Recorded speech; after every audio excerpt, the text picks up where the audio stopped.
हरे कृष्णा। आवाज आ रही है? धन्यवाद। तो मैं कुछ पाठ करूंगा। श्री भगवान ने कहा पुस्तक से। पहली बात भगवान कहते हैं जो मुझे अजन्मा जानता है, श्री कृष्ण को अजन्मा जानता है।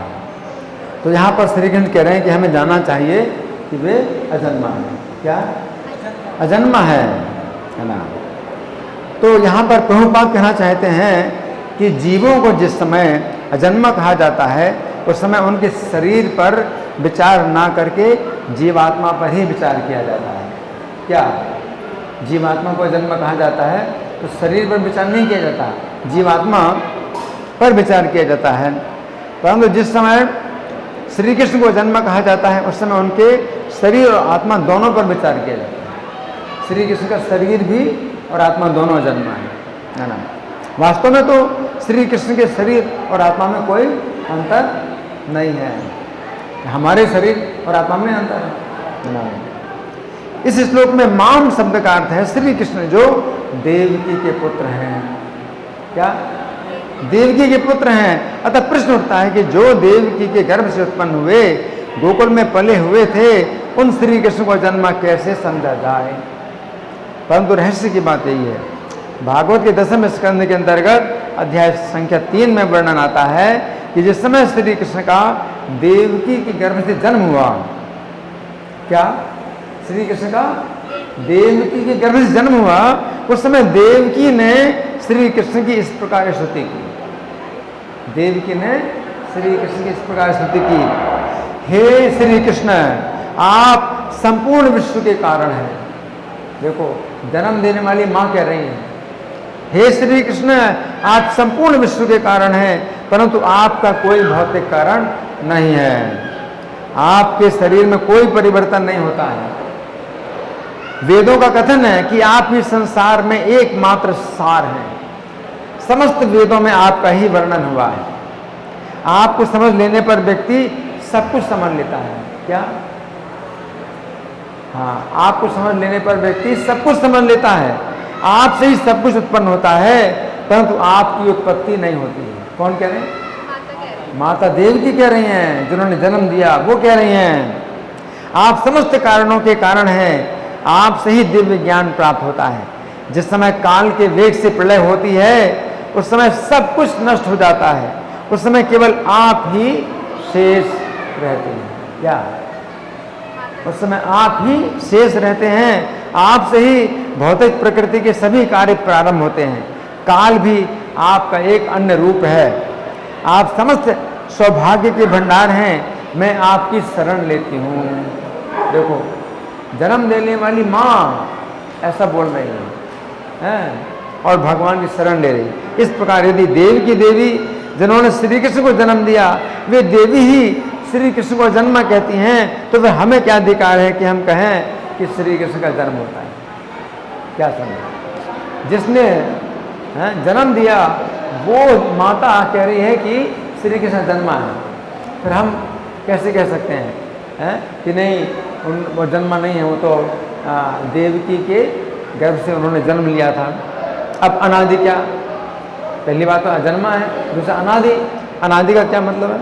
अब यहाँ पर श्री कृष्ण दूसरी बात कह रहे हैं कि वे अनादि हैं। इसके पूर्व श्री कृष्ण ने कहा था कि वे अजन्मा है। ठीक है, अजन्मा। तो कोई व्यक्ति कह सकता है कि ठीक है हम मानते हैं कि श्री कृष्ण अजन्मा है, श्री कृष्ण को किसी ने जन्म नहीं दिया, परंतु हो सकता है कि श्री कृष्ण निराकार ज्योति से साकार हुए हैं। क्या मतलब? जन्म तो है, जन्म तो नहीं हुआ। तो ये दिखाते भी ना, इसमें सीरियल में, महाभारत के सीरियल में ये दिखाया कि माता देवकी कारागार में बंद है और खिड़की से प्रकाश आया, उस प्रकाश से ही बच्चा हो गया, बच्चा बन गया। तो अजन्मा तो है, जन्म तो नहीं हुआ, लेकिन कैसे हुए? प्रकाश से आ गए, यानी आदि। क्या है? प्रकाश है ना? तो कई लोग कहते हैं कि परम सत्य तो निराकार है और श्री कृष्ण उसी निराकार से ही साकार रूप में प्रकट हुए हैं। इसका अर्थ है कि श्री कृष्ण का जन्म तो नहीं होता है, परंतु समय के अनुसार निराकार ज्योति से वे साकार हो जाते हैं। इसका मतलब क्या है? अजन्मा तो हैं लेकिन अनादि नहीं है। वो प्रकाश से आते हैं है ना, तो प्रकाश उनका आदि है।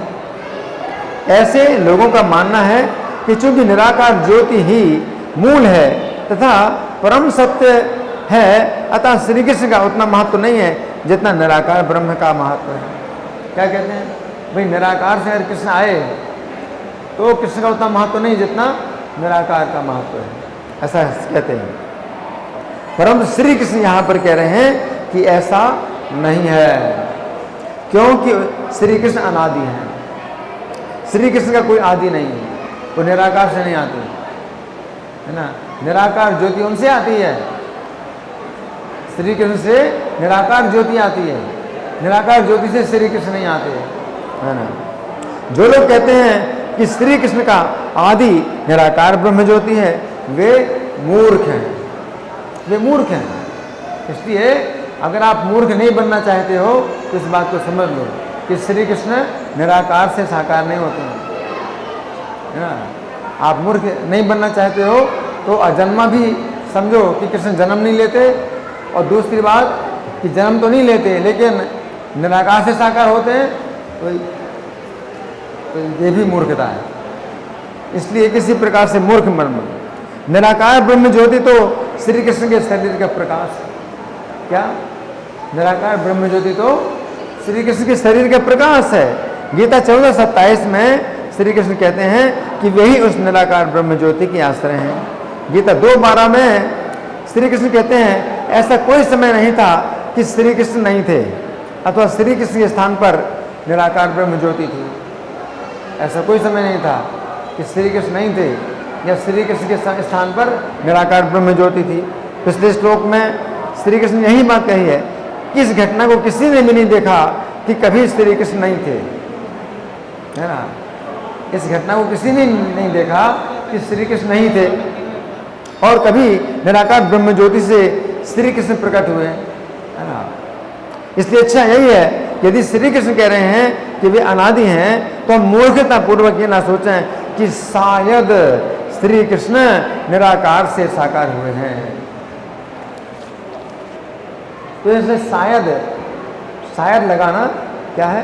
मूर्खता है ना। पापों के कारण हम शायद लगाते हैं कि शायद कृष्ण का तो जन्म हुआ होगा, हाँ, कभी ना कभी तो जन्म हुआ होगा, या शायद किसी का जन्म नहीं हुआ तो निराकार ज्योति से प्रकट हुए होंगे, है ना।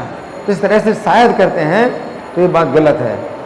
अब यहाँ पर श्री कृष्ण तीसरी बात कह रहे हैं कि वे सभी जीवों के, सभी देवताओं के महेश्वर हैं।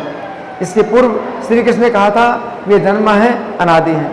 तो कोई व्यक्ति कह सकता है कि ठीक है, हम मानते हैं कि श्री कृष्ण जन्मा है और अनादि हैं, परंतु हमें श्री कृष्ण से क्या लेना देना। कोई कहे कि अजन्मा है, अनादि है, ठीक है, हमें कृष्ण से क्या लेना देना।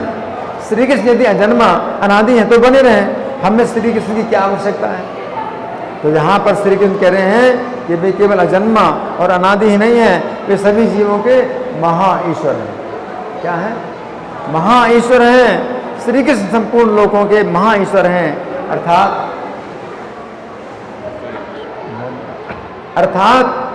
स्वर्ग, पृथ्वी और पाताल के रूप में जो तीनों लोक हैं और तीनों लोकों में जितने भी प्राणी हैं उन सब प्राणियों के ऊपर शासन करने वाले अलग अलग अधिकार प्राप्त जितने भी ईश्वर हैं उन सब ईश्वरों के भी महान ईश्वर श्री कृष्ण हैं, है ना। तो इस तरह से कोई व्यक्ति अगर समझता है तो समस्त पापों से मुक्त हो जाता है। क्यों? क्योंकि फिर उनकी शरण लेगा। अगर महा ईश्वर है तो उनकी शरण लेगा। तो आज के जो वैज्ञानिक लोग हैं वो परम सत्य को क्या मानते हैं? परम सत्य को क्या मानते हैं? प्रकृति मानते हैं। परम सत्य प्रकृति है? तो प्रकृति से सब बनता है, प्रकृति से सब नष्ट होता है, प्रकृति को मानते हैं परम सत्य क्या है? प्रकृति है। तो कोई व्यक्ति को नहीं मानते परम सत्य, है ना। तो इसलिए शरण लेने की जरूरत नहीं।